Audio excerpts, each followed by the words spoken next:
All right, welcome back. Now we're going to continue this imposter syndrome piece, but we're going to add in a few questions for you guys. So when you're reflecting, you can hopefully tease out what exactly it is that's driving some of the doubt that you're having.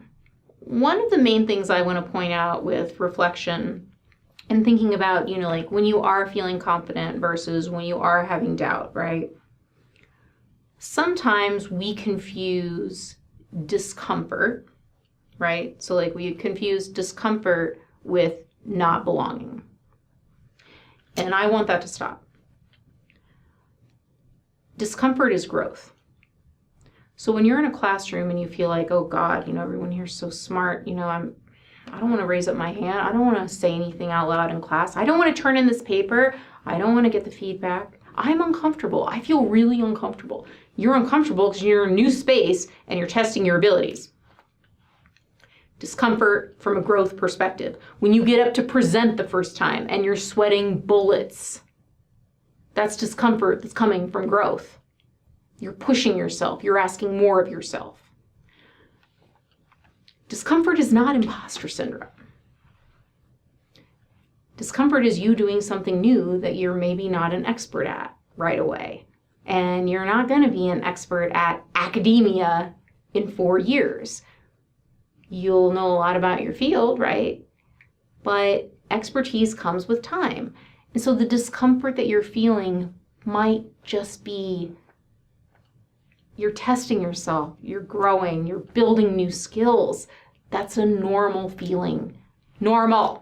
And so I would ask you then to think about other times you've been uncomfortable. Like I mentioned the running. When I signed up for my first ultra, I was like, I had no idea what the course was. I did not want to look. I saw so many people that looked way more fit than I was, vomiting gummy bears on the trail. I, of course, was uncomfortable. I had doubt because I hadn't done this thing before, right? I'm uncomfortable because I don't know. That's way different than I'm uncomfortable because I don't belong. Two very different things. The other thing too that can really help when we're talking about like things to reflect on is areas of your life where you can challenge yourself that may not be in academia directly. We chatted a little bit earlier about the fact that like confidence outside of academia, you're still you, right? It's like you're one person. When you're building confidence in one area, you're building more confidence in general, even if the confidence is that you're willing to take the risk, that you believe in your ability to take the risk. I also think we really need to redefine this idea of failure, quote unquote. If you're a researcher, you're gonna fail. You will have failed experiments. It will happen.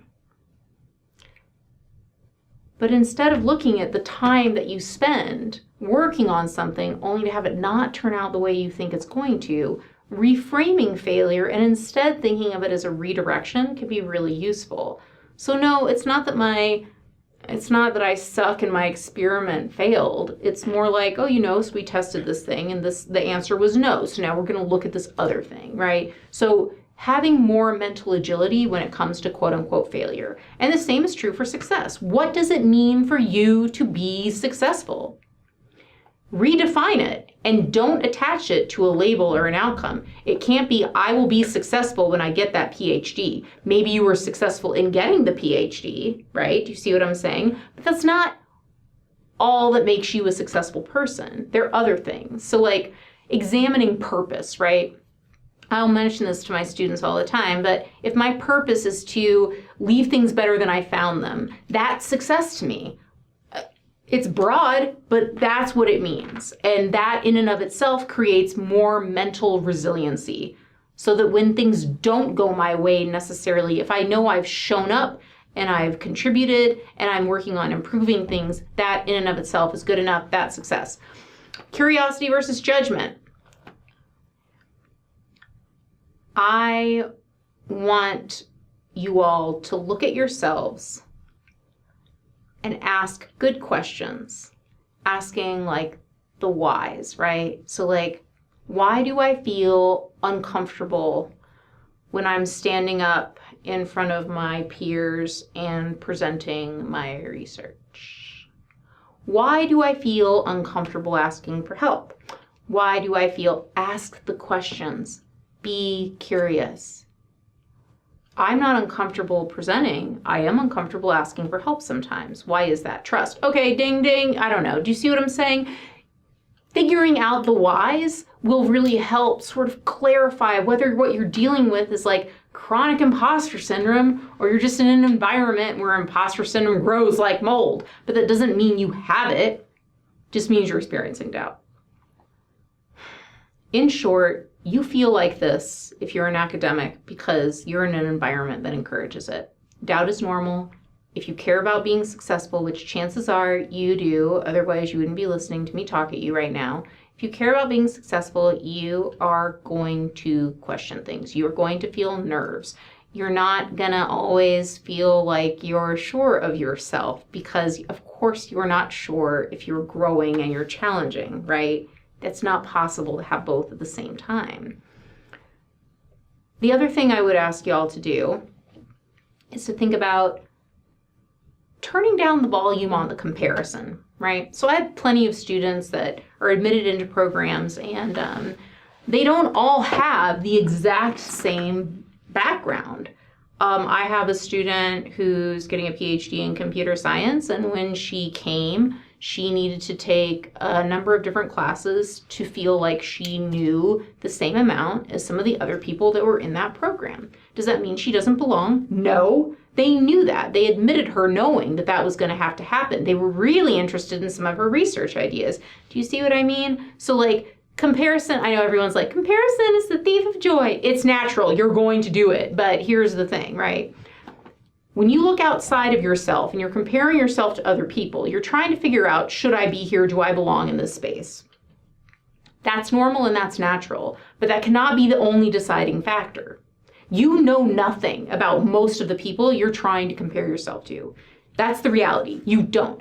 If you can say to me, oh, Leslie, I looked him up on LinkedIn. You don't know anything. You still don't know. You don't know about the history. You don't know about all the failures. You don't know what they've had to do to get to where they are. You may not even know how old they are, if they've had jobs in industry prior to going to grad school. So letting go of comparison and focusing on yourself and your own growth is really important.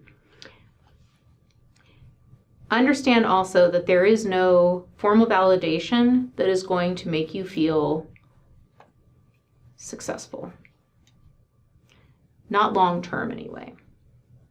In the moment, maybe there are a few minutes where you're like, oh yeah, man, like I got this, like I got my PhD now, this is really wonderful. But if your whole entire journey through academia was so that someone said, congratulations, doctor, to you, and that in and of itself was going to be, that's the end point, right? That's the result, that's the well, you're not staying in academia if that's the case. It's a journey. I hate that word, by the way, it's overused, but we're gonna use it anyway. Oh God, it's a journey. It is. You do not need a formal title to be amazing, smart, brilliant, and have something valuable to contribute. If you are invested, you're gonna question things. You're gonna feel doubt. You will be uncomfortable. Creating internal success metrics is key.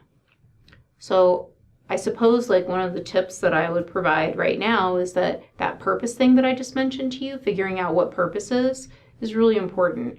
Now, if you think that you're going to do that in some activity I'm going to blah, blah, blah about in 3 minutes, you're not. It takes a long time. But playing around with purpose, you're like, why am I here? What makes me feel like I belong? Like, what does success mean? And then using the purpose to determine the metric, not some external validation from somebody else. All right, here we go.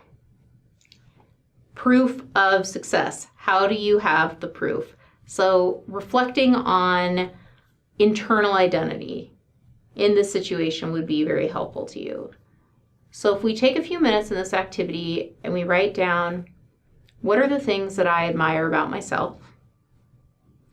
And start from there to think about purpose I promise you that you'll start to feel more confident pretty quickly. So let me give you an example of what I mean, all right? So if I think about, what are the things that I know about myself? What are my strengths? What are my good qualities? I'm tenacious. I'm not a quitter. I tend to be super physically tough. Emotionally needs a little work, but I'm physically tough. Like, I have things that I really do love about myself. If I make you a promise, I'm always going to keep it. I'm really loyal.